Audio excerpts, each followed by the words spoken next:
All righty, folks. Good day to you. How are you? This is the Doug Rice Show. Welcome, brought to you by TWID. And who do we have on air with us today? The one, the only, the inevitable TWID himself. Welcome, TWID, the creator, the owner, there he is, you folks, welcome, there he is. Today, TWID's going to be coming on board with us frequently, and this is the first in an installment that we will call Manhood Moments. So, we encourage all of you to like, subscribe, share, do all the things you see to do down there, all right, along with going to TWIDWEAR.com, use TDRS, the promo code, get 10% off on all TWID products. TWID, how are you? Welcome. Are you there? Did you hear me, TWID? I said, welcome. Pretty good, brother. Can you hear me? I can hear you. I can hear you. You know, you're always busy. You're always doing something. He's always answering the phone, always with you. So don't be alarmed at the distraction. This man is a megalith. He is his own gravitational pull. We're going to be going over reviewing a video. And this video has to do with what's current in news today, and that is Diddy. We're going to take the manhood moment, and we're going to step on Diddy to bounce off this moment. I don't know. My thoughts on Diddy used to be one way. Now they are certainly another. Before we get into this, TWID, what are your thoughts on this guy? You mean just all in all, or based on the accusations? Diddy himself. What do you think of the man, the myth, the legend? Love, as they call him. What do you think? Well, I mean, I'm not big on entertainers. You know what I'm saying? So for me, he's a 50-year-old man that's pretty much, you know, trying to stay being, in my opinion, a bit of an adolescent, if you will. You know what I'm saying? Yeah.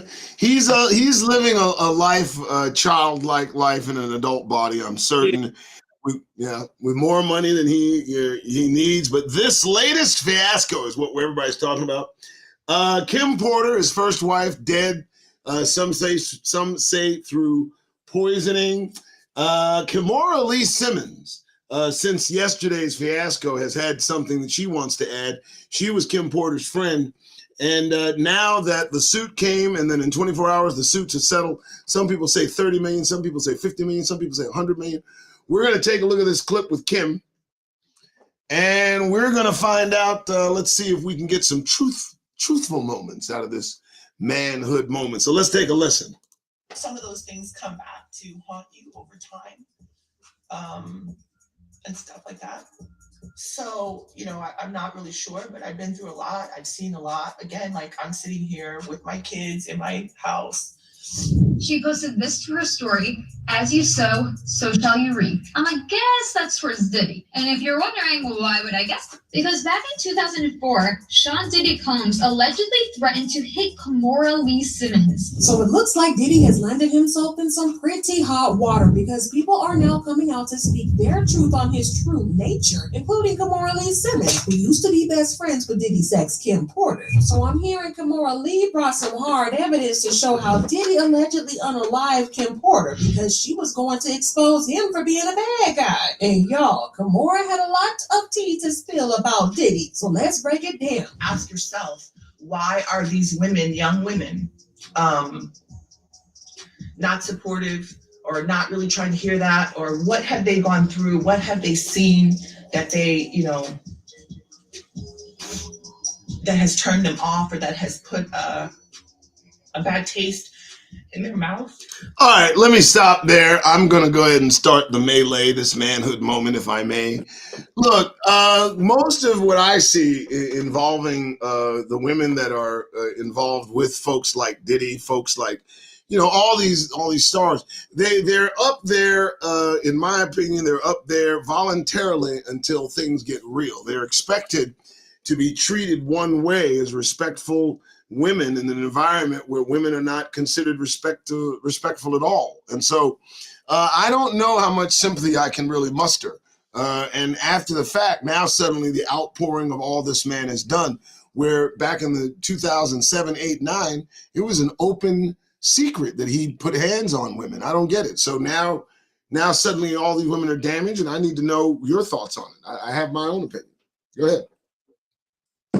I mean, for me, it's pretty much two sides to every story, you know.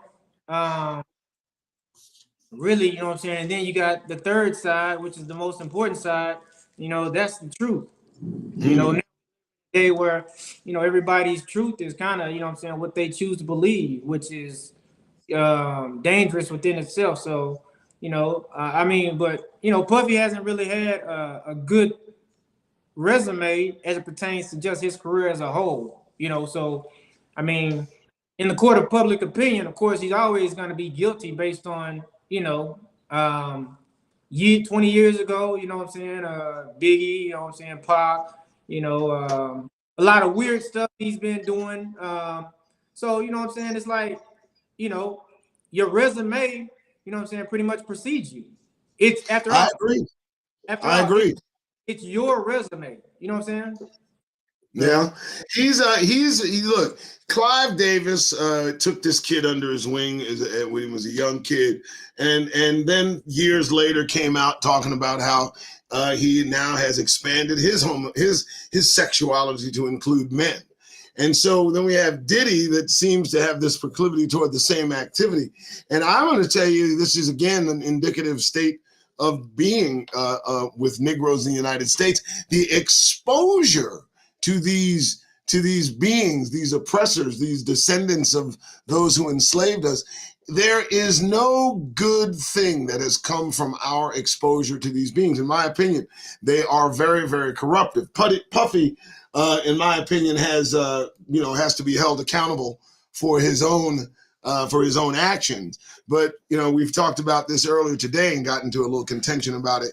You know, in this respect, we know that he was influenced by this guy, Clive Davis. I want to know, what do you think of this? What do you think of what Kimora is saying? She has a history with Russell Simmons. What are your thoughts on her getting into this? I mean, she's a woman who's scorned. She's older. You can't believe that. I don't really believe, you know what I'm saying, women when they're talking about something that, you know, really has absolutely nothing to do with them, for one. And then it's like, you know what I'm saying, like if you were you know, the woman, I think it's his ex-wife that died, right? They were friends, right? Right. It was Kim Porter. She was there. I saw the videos, and you'll see them coming up in this piece. But she was there, and you know, again, I'm in a kind of an agreement with you. It's kind of like a pile-on. Not that he doesn't have it coming, but you get one person, and then the floodgates, another, and another, and another, and another. It's almost like he's done himself in. Let's see what she's saying, because I know she has something to say. Hold on one second. Let me get back. Y'all, it looks like we're into the first season of Surviving Diddy, episode 5, because everybody is trying to expose the truth behind Diddy. Diddy might have rebranded himself as Brother Love, but word from the insiders has revealed that he has nothing close to love in real life. Now, in case y'all somehow missed all the tea that's been sizzling on social media these past couple of days, Diddy's ex-girlfriend Cassie came out to not only expose him for treating her badly, but she also sued him for his terrible behavior. She came for him hard. The lawsuit alleges that he SA'd Miss Ventura in her own home after she tried to leave him, often punched, kicked, and stumped on Miss Ventura, resulting in bruises, burst lips, black eyes, and bleeding. Forced Miss Ventura to engage in intimate acts with male SWs while getting off on it and filming the encounters. So let me stop here. So this was 5 years ago before, this is the breakup was in 2018. And what do you think accounts for this sudden?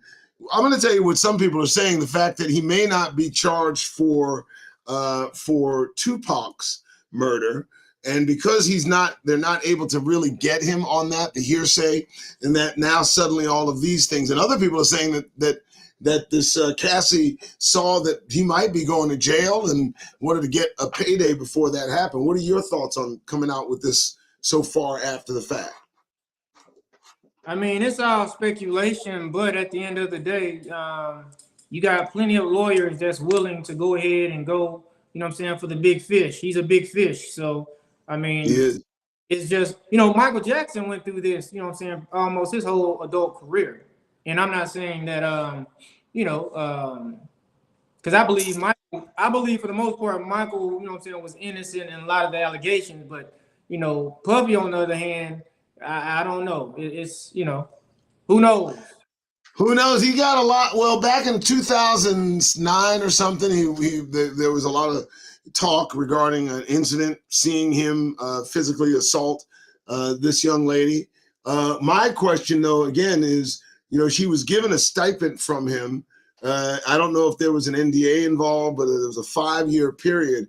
And surprisingly, a day after the 5-year anniversary of Kim Porter's death is when she filed this lawsuit. So I want to see what more has to be said about it. We'll come back, see what happens. Demanded Miss Ventura to carry his firearm in her purse just to make her uncomfortable and demonstrate how dangerous he is, and introduced Miss Ventura to a lifestyle of excessive alcohol and substance abuse, and required her to procure illicit prescriptions to satisfy his own addictions. The lawsuit really opened our eyes just to see how badly Cassie had it when she was dating Diddy.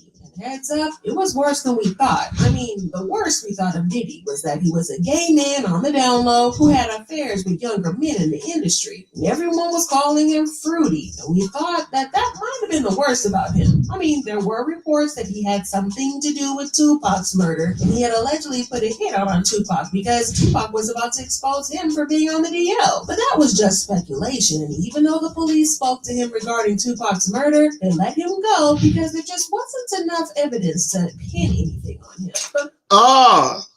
So as you can see, we were talking about this earlier, and I'm going to bring it up again. His implication in the murder of Tupac comes with a lot of baggage attached to it. And one of those baggage I spoke of earlier was that Tupac had knowledge of this man's activities. And, for me, so many deaths are surrounding this guy. This guy's got a lot of death. Al B. Sure, not that he died, but Al B. Sure had a stroke. Kim Porter was basically poisoned, and then the reverse of the autopsy. So this guy's got a lot of damage on him. Where are you at with that? I mean, I don't know, man. I agree with you. You can only entertain the world for so long before you become the world's entertainment. So. I think he's 50 years old. I mean, he's, in my opinion, in terms of the black culture, black people in general, I personally don't think he's been a positive in our culture. So, sometimes I guess it's the reaping time. Maybe this is time to reap what he's sown. Yeah, that's what I put in the description of this particular line, in that ever so often one of us is sacrificing. You notice the closer we get to their sun of exposure and fame and relevance, the hotter it gets, and eventually, see, you're right, because you got to start doing things such as putting on dresses. You know what I'm saying? You got to start, acting weird. Doing extreme things like Dwayne Wade. It gets crazy. So you got to ask yourself, is it really worth the money if I've got to do this? And the thing is, they don't let these folks that get into these positions know up front that what's coming are some ritualistic expectations. I'm certain that a few of these folks got a real rude awakening. And I've heard some actresses mention that they walk in on circumstances that they weren't expecting. Have you ever heard that before? Oh, yeah. But, I mean, the thing is, in Hollywood, they coined the phrase Holly weird. it's like a job. When you go to your job, you're gonna find out what the job entails, the essence. Now, when you get on that job, you're gonna learn in depth, like, you know what I'm saying, there's different things that you didn't know about, but you can still walk away or walk out of that job. So it's really no different. You know what I'm saying? Gotcha. Let's see what else they're going to be talking about. This is not too bad. Again, we have Doug Rice from Doug Rice Show, brought to you by TWID, and we have TWID here.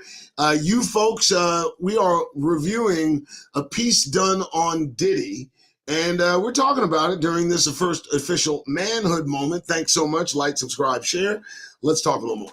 But like I said, there wasn't enough evidence linking him to the previous allegations, nor were people willing to come out to directly accuse him. Well, until Cassie, that is, and her lawsuit opened the door to so many other revelations. Cassie went into great detail about how badly Diddy treated her, and she even had Azalea Banks agreeing with her. And y'all know how insane it is for Azalea to agree with anyone on anything. Azalea said this is true. One time, Diddy her up so bad, he sent her on a 3-week vacation to Hawaii just so no one would see or question how her face got like that. But that wasn't all, because Cassie also revealed how Diddy used to trick her into taking drugs. She revealed that he would manipulate her into taking a drug even though she didn't want to.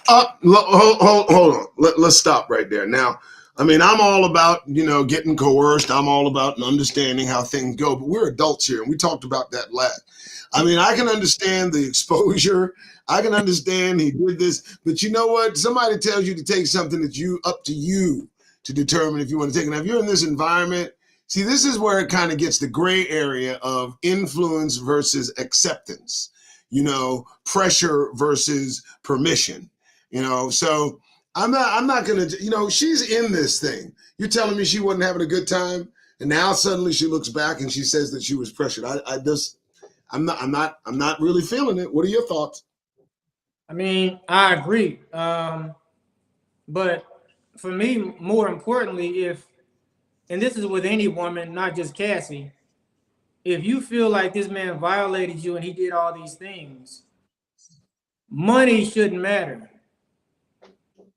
Like one day you filed charges and then the next day you done wrapped it up. You got your check and you're going about your business. So now I got a question. If you're really trying, when somebody really violated you, now this is just me in my opinion, I want to see them put behind bars. I want the money too, but I still want to see you put behind bars. I'm not going to take the money and, you know what I'm saying, because that's not, in my opinion, any real get back, because we're talking about my morals and my principles that you violated. So when it, you know what I'm saying, settles that fast, I have a tendency to believe something ain't right about the story. I agree, and I'm with you. I sense that there's more to this. I understand that she had a lot of evidence, had a lot of things going for her that could prove all her allegations, which is why Diddy settled so fast. But before they settled, the lawyer said that it was blackmail. And shortly after the claim of blackmail, they settled the case. So now the question becomes, and I know there are talks in circles, will Diddy kind of backflip into federal charges, and will they, they may not need her testimony. They may just need the mechanism of him settling. Let's see what more they have to say, and we'll come back and see what happens. Here we go. She also claimed that he was addicted to pain pills, and whenever his legal supply of pain pills ran out, he would force her to help him score more pills. She also talked about how he was so obsessed with keeping her under his control that he would even go as far as to make sure her medical records were sent to him and not her. The court document said, on multiple occasions, Mr. Combs had Miss Ventura's personal medical records sent directly to his email address. For instance, when Miss Ventura began experiencing memory loss, potentially due to excessive drug use and or head injuries caused by Mr. Combs' beatings, as described below, her MRI results were provided directly to Mr. Combs. Now, look, if that's provable, that's pretty bad. If he's controlling her to the point that, he's got his medical records, her medical records, man, that's bad. Not only that, it kind of shows a true manipulation. He was 39 and she was 19, or 38 and she was 19 when they got together. So he had all the power. So I'm just a little bit that disturbs me. Look, what are your thoughts? That medical record? I don't know if you should be having people's medical records. I mean, Well, at 19, I'm just wondering, because I like to try and get to the root of the problem. I'm trying to see at 19, and this is the same thing with R. Kelly for me. At 19, where are your parents? Like who fed the sheep to the wolf? The sheep wasn't just wandering the streets. The sheep, I would assume, at some point had some shepherd. Where did the shepherd go?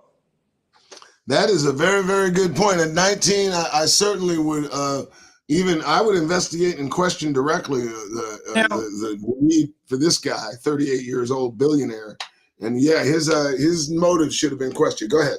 Don't get me wrong, you're 19 and legally grown, but still at 19, you're not that grown to where, you know what I'm saying, your mom or your father isn't looking after, you know what I'm saying, your best interest. You think that she just got caught up in the hoopla and then maybe the parents saw she was with a very wealthy and affluential individual.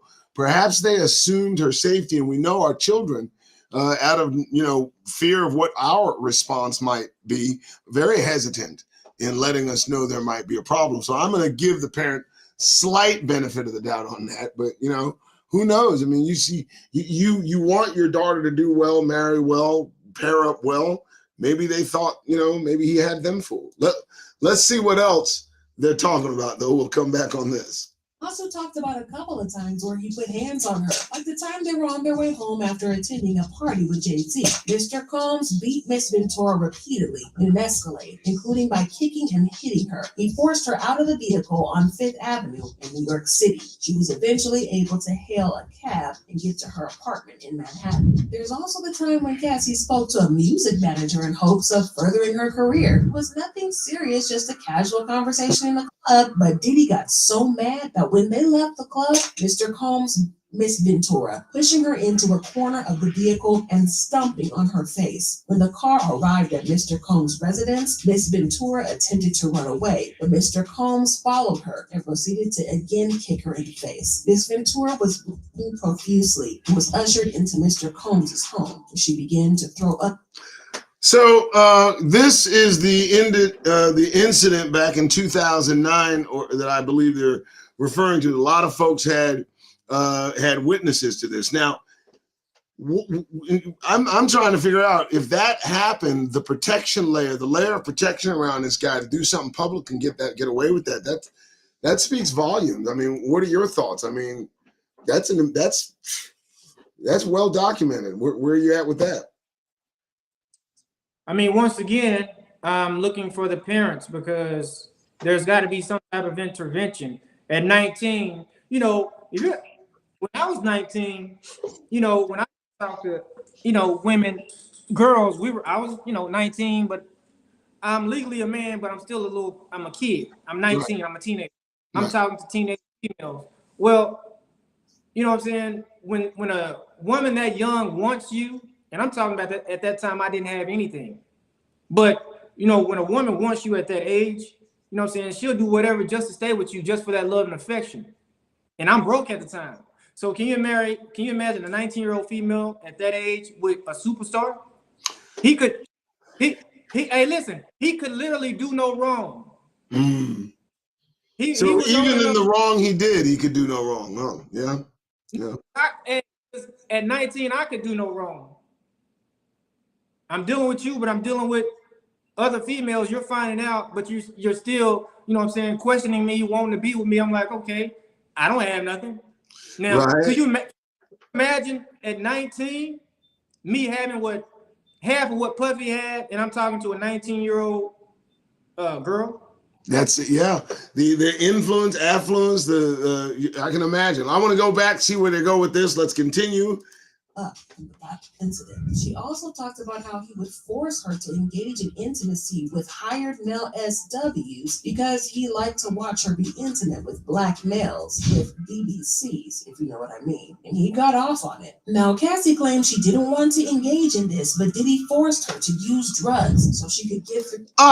What do you mean you forced her? See, that to me is kind of, I understand the influence, but it's the onus always on someone forcing, and I can imagine him recounting the times that they had these together, and I'm sure in his mind it wasn't forced, but I just wanted to throw that out there. I don't know. Maybe I'm wrong. Through the whore without breaking down. The lawsuit said Mr. Combs always supplied Miss Ventura with copious amounts of drugs before and during the FOs. Miss Ventura was given ecstasy, cocaine, HB, ketamine, marijuana, and alcohol in excessive amounts during FOs, which allowed her to disassociate during these horrific encounters. It became commonplace to get IV fluids in the days after an FO to recover from excessive substances pushed upon her. Y'all, the lawsuit went on, and I'm not even going to get into all of it because it's so awful on so many accounts. At first, Diddy tried to deny the allegations, and he did the usual talks of how Cassie was out for money, how she was lying and trying to shake him down, and how he wasn't going to stand for it and was going to be proven in court that she was lying and all of that. He released a statement through his lawyer saying he vehemently denies these offensive and outrageous allegations. Ms. Ventura's demand of $30 million under the threat of writing a damaging book about the relationship was unequivocally rejected as blatant blackmail. Despite withdrawing her initial threat, Ms. Ventura has now resorted to filing a lawsuit riddled with baseless and outrageous lies, aiming to tarnish Mr. Combs' reputation and seeking a payday. However, Cassie had the people on her side, and Diddy was getting so much backlash that he chose to settle the lawsuit only after one day. Whoa. Now, the backlash, as I understand it, wasn't really the thing. The thing that I understand settled this lawsuit was the proof. And a lot of it hinged on that 2009 incident of him punching her in the face. I wanted to say that unequivocally. You know, she came at him for $30 million. He attacked her, and then he settled less than 24 hours. And the rumor is she got $100 million. What do you think that does for his future? Where do you think that leaves him? Exposed, or did he protect himself? I got a lot of opinion about that. Nah, I don't think I'm pretty 100 million. No, I'm pretty sure, you know what I'm saying? She probably got half of, you know, what she was asking for. You know, if I was a bid man, and lawyers, they pretty much know, hey, he's gonna put up a fight, you know what I'm saying? So hey, let's go for 30. And if we can get half, we'll take half. I'll take my whatever percentage for the attorney fees, and you get yours, and you go about your business. You know, all's well ends well. So I think that's how that ended. But as far as his future, he's a weirdo. You know what I'm saying? So, you know what I'm saying? Everybody knows that. Yeah. You know? He is a weirdo. He's a bit odd. My wife says she don't like him. She says she don't like Puffy. She said because his eyes are set too close together.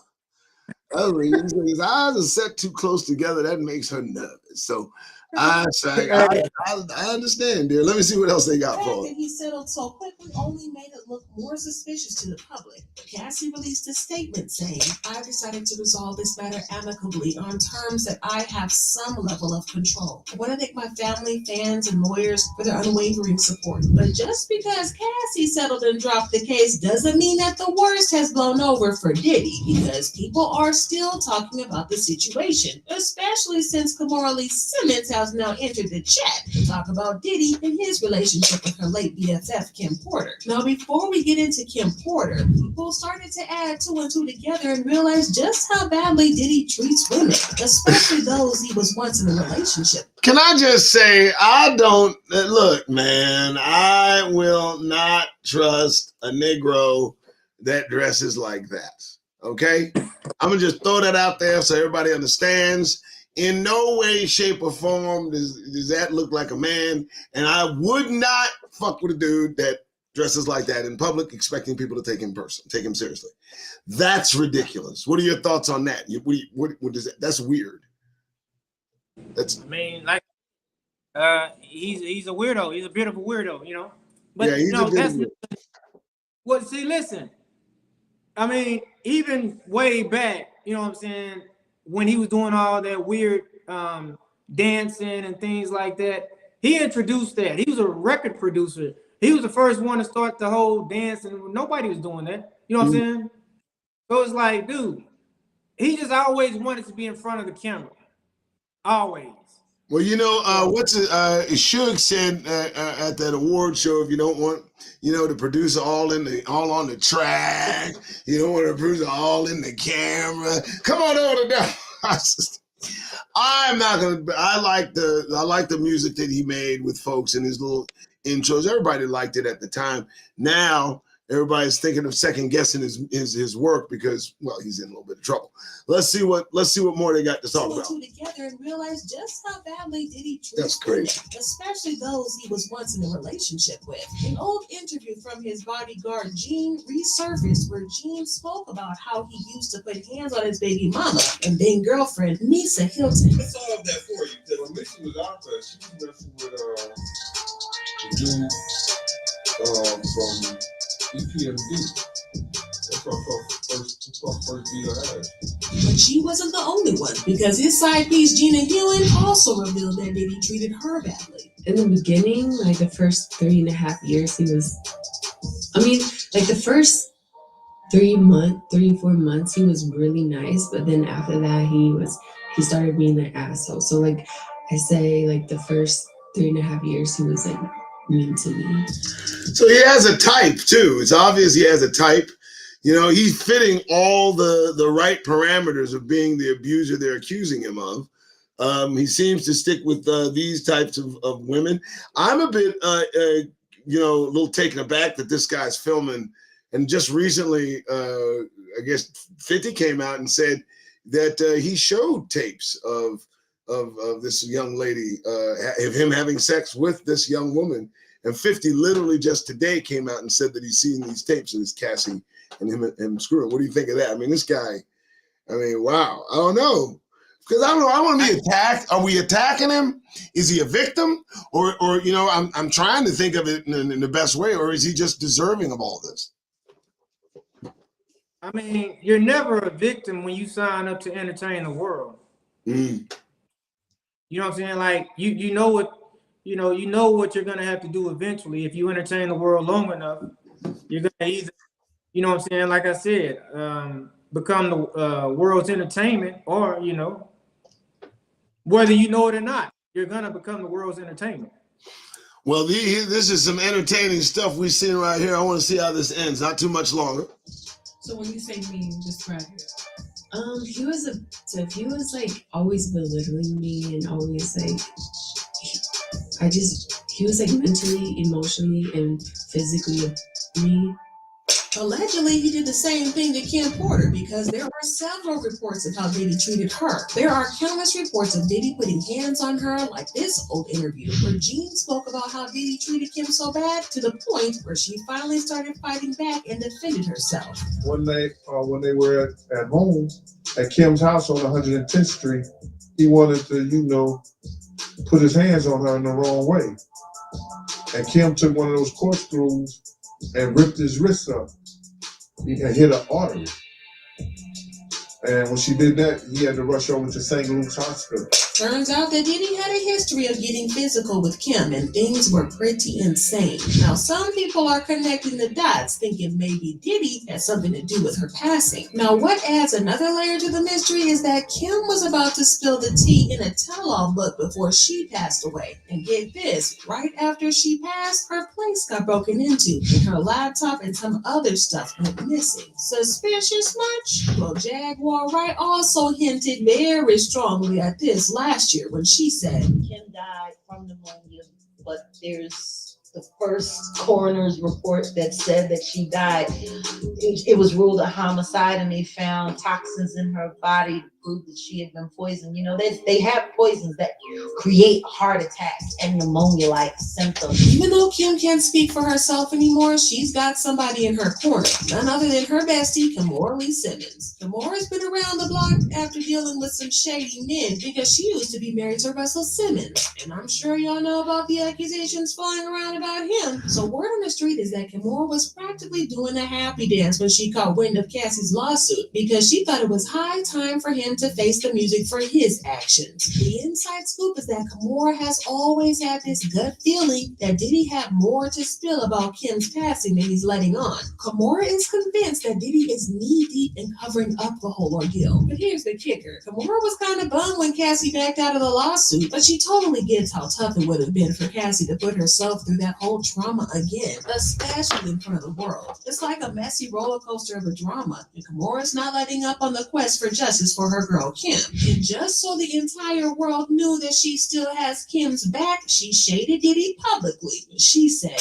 "As you sow, so shall you reap." Well, people are in full support of Kimora, and they've been tweeting stuff like, Kimora Lee Simmons has seen it all in this industry. She also is a staunch believer that Kim Porter's death was not pneumonia, and tried to alert the authorities Diddy may have contributed to it. Those rumors were everywhere. If Kimora Lee spews, it's over for Diddy. Like, she was Kim Porter's bestie. Diddy is going down. He can't for everyone. And Kimora Lee Simmons has also been rumored to be making a case against Diddy as well. Kim was one of her closest friends, and she was the one that found her. So she knows Diddy is hiding something scary. All right. Well, you got to admit, this guy has laid a foundation of comeuppance and payback to meet him on the way back. And the fact that this woman there at the death of his ex-wife, I did not know she was actually there. You know, I'm seeing not a good future for this guy. I'm seeing that, and a lot of people are talking about he might get desperate enough to take his own life. So it's a very interesting dynamic. As you reap what you sow. You get in bed with these worldly people, and look what happens to you. I mean, eventually, Will Smith. Who else? You can just go down the line. Will Smith, this guy. But Doug, yeah. This is my question. So she was there the night Kim Porter died? She was. I saw some of the videos. She was there the night, the day that she. So was she doing drugs with her? You know, these people, they all do drugs. They all do together. If they're together with one another and there are drugs involved, that's the reason I don't really accept he forced me to do drugs this way. I didn't really, that, you know. You see, yeah. like if you're that right there in the vicinity when she's doing drugs and she overdoses in front of you, you probably should shut up about anything and anybody. I agree, but I think this suit has bolstered the victims or folks that have had a bad experience with him, and they're starting to come forward. I think it's going to be a cascading effect. This is a domino principle we see playing out. And back to the Gene Deal, the bodyguard. Now, you witness all this, right?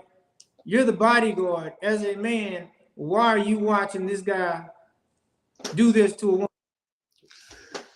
Well, you know, it's all good until time passes, history passes, and then somebody wants payback. And then Gene Deal, for the last year and a half, I've seen this guy on television, and he has made it his business to tell as much about Diddy as possible, this being his bodyguard. And also, yeah, but most of the stuff that he talks about, he eyewitness. You know what I'm saying? He was an eyewitness. And I'm like, you're the bodyguard. How are you allowing this to happen? We're talking about women. Like, what type of man are you to watch this, knowing that you can get in the middle of what's going on and stop Puffy from doing what he's doing, even if that is a risk to you losing your job? Well, you know, money is a powerful drug, and I'm pretty certain that the perks that he offered to keep everything, quiet might have probably had something to do with it as well. Hindsight 2020, a lot of people, that's what was pounded on me in our conversation, trying to make sure that we look at things from all objectives, but perspectives. But Gene Deal, in my estimation, is just looking for a payday. I think that he's, he's talking a lot. He's repeating himself a lot. He's saying the same thing. And so pretty soon he'll have nothing more to offer. I look for Diddy to either disappear, go to Africa, or off himself, something like that. You know what I mean? That's what I'm saying. I'm thinking, listen, I think we've done a good job. I believe we've covered this thoroughly. What are your thoughts? Yes, I think so as well. You folks that are accustomed to seeing me, get used to seeing TWID as well. We're going to be doing these pairings, these manhood moments. And yeah, you may not agree with what's being said to its fullest extent, but hey, we have to say what we say without relent. TWID, you got anything in closing? Yeah, I was going to ask you, what do you think is the importance of manhood moments? Manhood moments, I think, is an expression of Negro maleness amongst ourselves, between ourselves. We may talk about things that men don't typically talk amongst themselves about. I'm hoping we get into some deeper topics, some things of substance involving our relationships, involving our abilities to cope, maybe even our mental state. I know that Trina wants us to do a special on Black men's health, mental health. I think that's what we should be trying to do. Getting that. Yeah. What you thought? Good. All right, folks. Thank you so much for showing up. TWID, thank you so much for being here. I'm Doug Rice. Thank you for being here at the Doug Rice Show. We are calling it about 40 minutes. I think that's pretty good. That's not a bad timing. And we'll be back. You'll see you tomorrow morning. Thanks again. Hey, I'm the guy that says it because that's what I do. There you go, TWID. All right, guys. We'll talk to you later. You guys have a wonderful day.